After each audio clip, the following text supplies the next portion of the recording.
for the introduction. Yes, I am the current ambassador of Afghanistan Islamic Republic, and thank you for putting together this forum, including foremost Afghans, because what has often been happening in our region, especially South Asia, is that South Asians get together and with a number of other experts from around the world without really adequate knowledge and insight into what has developed and evolved in Afghanistan to discuss Afghanistan. So we all appreciate those on this panel representing Afghan views to be invited to discuss what has happened in Afghanistan. So with that, I will discuss 4 key issues, and I'll make it as brief as possible within the 15 minutes, and then look forward to a good Q&A. First, I'll discuss the failed peace process and the spoiler effect. And second, I will focus on what has transpired since the illegal and forceful takeover of the government in Afghanistan. Third, the implications for the region and the world, as it was pointed out in other sessions of this forum. And then finally, the way forward. First, the failed peace process and the spoiler effect.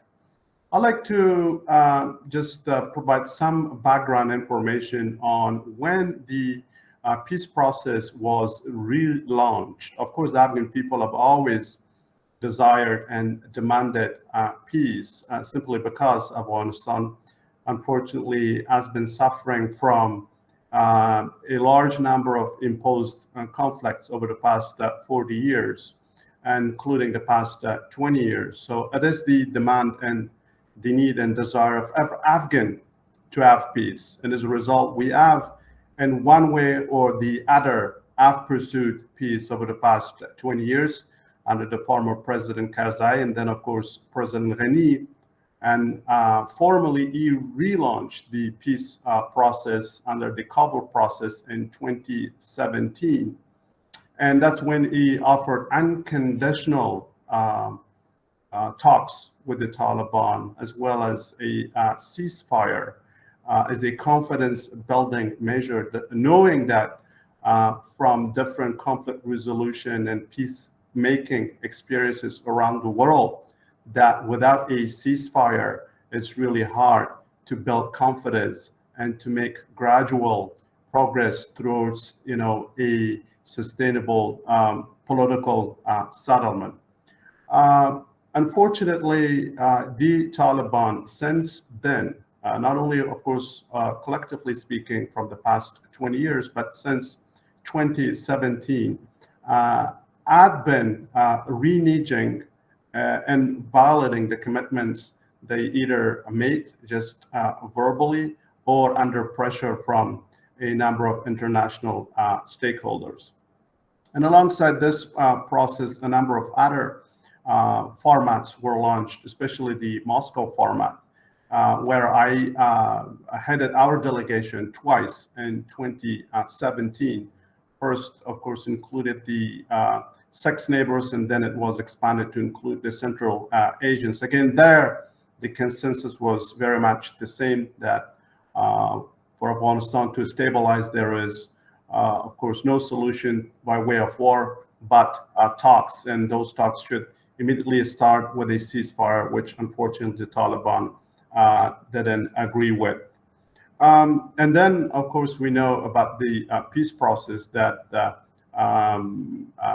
also took off under the Trump administration. First, he pursued a South Asia conditions-based strategy, but unfortunately abandoned that, and then signed Special Envoy Khalilzad to jumpstart the peace process. But as we know, that excluded the government of Afghanistan. As a result, it mostly catered to what the Taliban had been demanding, talking to Americans, sidelining the government of Afghanistan, the legitimate, the democratically elected government of Afghanistan. And that's exactly what happened. And the special envoy, representative of the Trump administration, effectively pursued a coercive mediation process where he systematically sidelined the government of Afghanistan, excluded the government of Afghanistan, and over time tilted the balance of power in favor of the Taliban, legitimizing them, as we know, and delegitimizing the Afghan government, or undercutting the government of Afghanistan, as much as we fielded a very comprehensive and inclusive and representative negotiating team, of course, a prominent member of whom Governor Sarabi, Minister Sarabi, as here, and she will talk. And as, of course, this was pursued, the administrations changed in the United States, and the Biden administration took over. And unlike what everyone had expected, including people like myself, the Biden administration carried on what the Trump administration had initiated, leaving Ambassador Khalilzad in his place to continue his coercive mediation, which culminated to the release of over 5,000 terrorists and drug traffickers, which, of course, the government of Afghanistan was unwilling to release, but we had to consult with the people of Afghanistan through a jirga where they authorized us to release those prisoners simply for the sake of peace. Remember that Afghans have always needed and desired peace, and as a result, they made this unprecedented concession. If you just look at the recent history of conflict resolution and peacemaking, no country, no legitimately and democratically elected government has ever made such a concession for peace. But we were pressured into it, but we consulted people, and people authorized the government of Afghanistan to do so, and we did so for the sake of peace. Well, the Taliban also made a number of commitments in return to reward that concession, which included a significant reduction in violence, followed by, of course, a comprehensive ceasefire, cutting ties with Al-Qaeda and other regional and transnational terrorist networks, and as well as preventing the return of the released terrorists from, to the battlefield.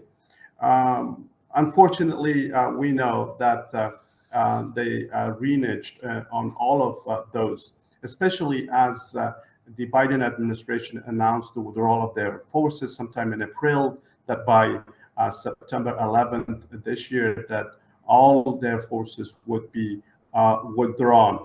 And as that happened, effectively, the Taliban and their state sponsor in the region, and of course, already realized that they had the time, well, if others had the watch. And then they completely realized that this is a withdrawal agreement and a surrender agreement, that they're going to withdraw, leaving the Afghan government, the Afghan forces on their own. And as that happened, the key enablers on which the Afghan National Security Forces relied on for years, and of course, the Deputy Minister Miakhir will speak to that, unfortunately, were also withdrawn.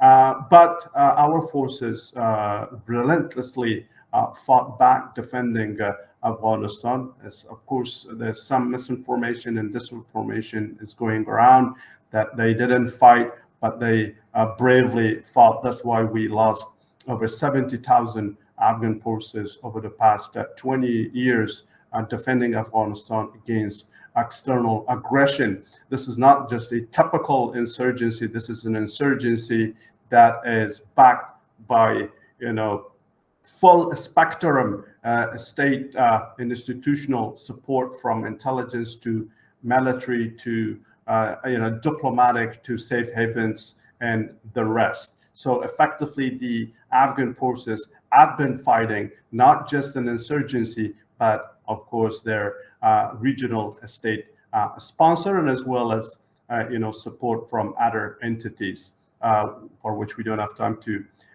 this cause. And so to narrow this down, unfortunately, as the U.S. forces withdrew and as enablers almost vanished, unfortunately, our forces were demoralized. And that's also because at times they didn't receive the reinforcement that they needed. Other times they had not been paid for months. And elsewhere, of course, there were political deals that happened either for safe passage or shared ideology or ethnicity that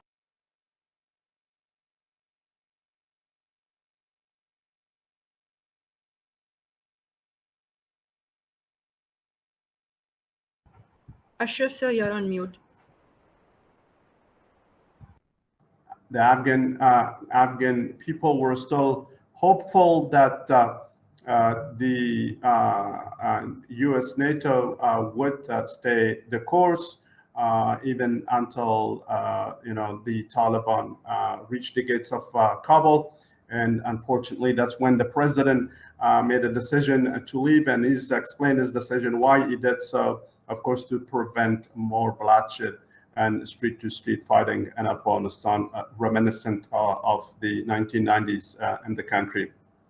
And then, of course, that led up to the illegal and forceful capture of the government in Kabul. And then, second, of course, when they captured Kabul, of course, infighting took place between the Taliban factions, those representing the southern region, those in the east, especially, of course, the Haqqani network, and those loyal to the state sponsor and those not so loyal to the state sponsor. The senior Taliban from the 1990s versus the more recent military commanders, younger, more radicalized, so that took about 2 weeks before they were able to announce an exclusionary interim government, which you pointed out as well, and in other sessions was pointed out as well, that of course it includes only the diversity of the Taliban, but nothing outside that. And that diversity is just what they call that is the most diverse that they can get, but excluding, of course, all political, social, ethnic, sectarian, and religious diversities of Afghanistan. All male, of course, mostly hardliners from the past and recent, and with 17 members sanctioned by the United Nations, which was pointed out. One, of course, blacklisted by the FBI with $10 million on his head.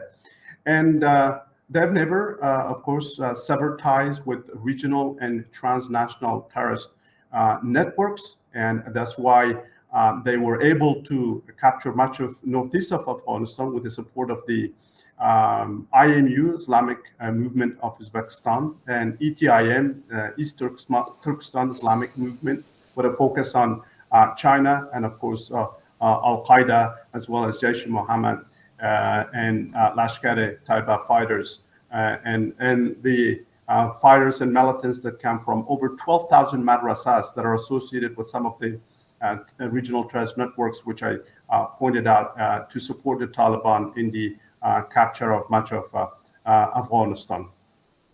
And since their, of course, establishment of the interim government, they just recently inaugurated 2 or 3 suicide squads in northern Afghanistan.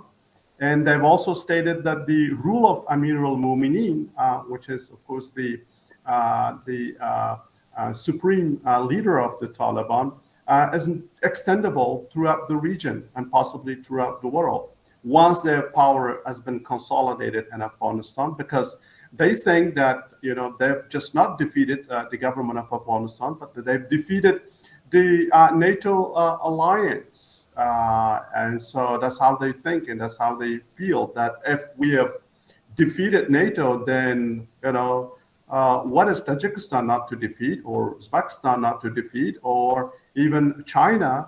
That's why ETIM is, just sheltered across the border from China, and that's why Chinese should be cautious as much as they have, embraced the Taliban and have been speaking and their support. Or the Central Asians. Remember that the members of the IMU are mostly Uzbek and Tajik, very well trained and extremely violent and radicalized, who used to be enjoying safe havens in Pakistan, but they were kicked out of Pakistan into Afghanistan, and one of the large-scale military operations conducted by the Pakistani army. And of course, now we know the reports of the United Nations on the strengthening of Al-Qaeda and the deep ties, including family ties between the Taliban and Al-Qaeda, especially to the Haqqani network, whose prominent members and leaders are now included in the exclusionary setup, which I pointed out. And as a result, the probability of increased terrorist campaigns, insurgencies, individual attacks has really shot up, threatening international peace and security. Now increasingly financed by drug cultivation, production out of Afghanistan. Remember that it was under the control of the Taliban that Afghanistan supplied more than 90% of the world's demand for narcotics. Now, as Afghanistan's assets are frozen, the Taliban will continue relying on drugs revenues for their operations and sustenance. And that would mean, of course, implications for regional stability and as well as international security, undermining, of course, public health across the region and the world. So what should be the way forward? To summarize? Of course, from our perspective and the perspective of the Afghan people, the setup in Kabul lacks national legitimacy. It's simply not legitimate because the Taliban took power illegally and forcefully against the very clear provisions of the United Nations Charter, Chapter 7. It is very unfortunate that the United Nations, especially the UN Security Council, as much as has been on the same page when it comes to consensus, speaking against this, illegal and forceful capture of Kabul and abandoning of the peace process, and of course reneging on their commitments on the under the peace process, and especially the Doha Agreement that they signed with the United States. Unfortunately, they have not taken the kind of punitive action that the international law provides against external aggression wrapped in, this kind of insurgency that was very much and still is, foreign-based. And we all know when, the 2-week debacle that had been unfolding and they were not able to put together a government, that a regional foreign intelligence chief visited Kabul for 3 or 4 days to put together what is this illegal and forcefully, managed administration. And as a result, so no legitimacy, and as a result, no international recognition, including from their own regional state sponsor. On the one hand, of course, they've been speaking in favor of, unfreezing of the assets of Afghanistan and recognition, but on the other hand, they're not to recognize them simply because they understand that everything that has taken place over the past 3 months has been illegal under international law. Just to, the sanctions list is a clear example of that, that no country can, summon up the courage to do so, because if they do so, then the international system and international law will pretty much open up such opportunities for other such, non-state actors in cahoots with the state actors to take on, more states such as the Afghan state as it was attacked. So no international recognition should be extended to them as they lack legitimacy. And unless, of course, they meet the core conditions set by the people of Afghanistan and the international community, which include, of course, the basic human rights, including those of women, including women in the setup, as well as cutting ties with terrorist networks, preventing, of course, Afghanistan from being used by terrorist networks, and so forth. What else the international community should do, as they do so, as they add, maintain pressure on the Taliban to meaningfully change. Of course, they should continue providing humanitarian aid, especially delivering on the recent pledges made at the Geneva conference hosted by the Secretary General, as 5 million people have been displaced, 20 million needing, urgent humanitarian aid. And all of that should be, again, conditioned to make sure that, it reaches the people in need, not, used for military means. Thank you so much.